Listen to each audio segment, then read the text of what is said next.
tak boleh keluar negara kalau bekerja di luar negara. Wow! Kau tahu tak, peminjam PTPTN tak boleh keluar negara kalau tak bayar balik PTPTN. So you guys see ya, Pembentangan Belanjawan 2026 ada umumkan yang peminjam PTPTN yang culas untuk buat bayaran balik akan dikenakan sekatan ke luar negara untuk yang kerja overseas.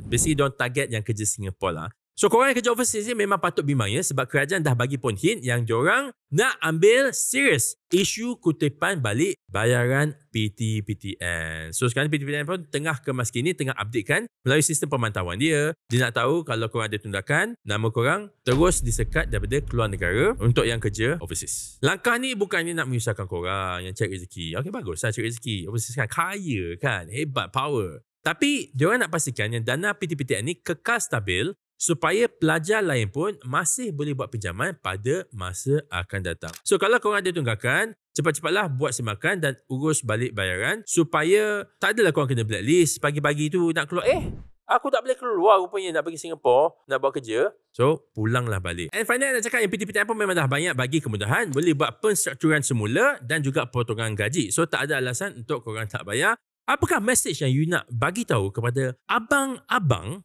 ataupun kakak-kakak yang dah bekerja, dah ada duit, kerja Singapore, kerja overseas yang tak nak bayar balik ni?